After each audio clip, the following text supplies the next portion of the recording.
Okay, so para araw-araw at itong iPad na to, yan, sira yung kanyang digitizer. Ito gumagana naman. Makikita niyo gumagana siya. Yan. Niya lang, sira na nabasa. So, bumili ako ng pyesa sa Lazada. Yan. Meron silang pyesa sa Lazada na tig 300 ito.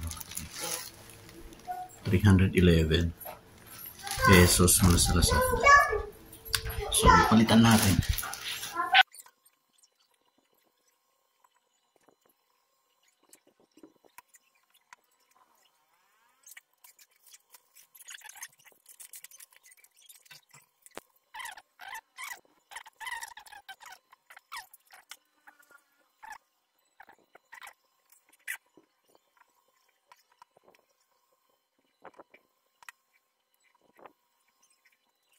So, yun siya katiknik. Try natin kung gumagana.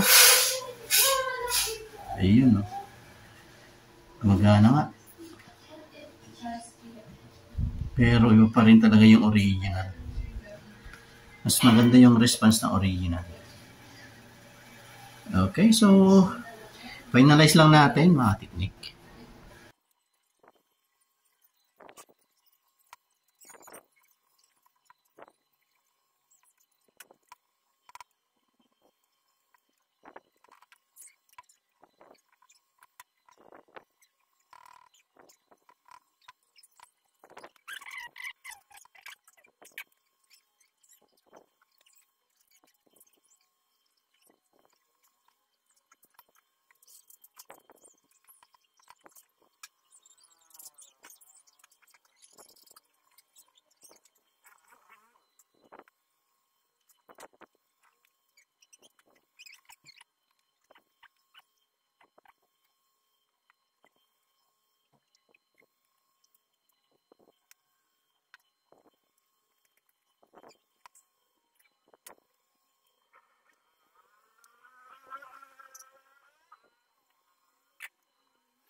So, ito na mga teknik, moment of truth.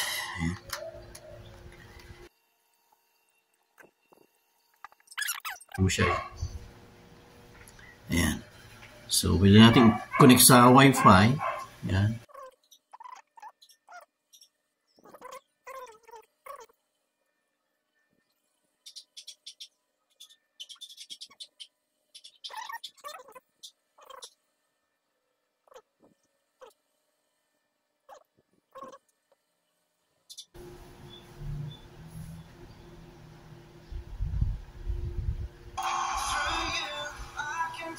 So ayan, thanks God at nakamura naman tayo mga teknik dahil sa ating nabiling pyesa sa Lazada. Kaya kung mayroong available sa Lazada mga teknik, doon na lang tayo bibili.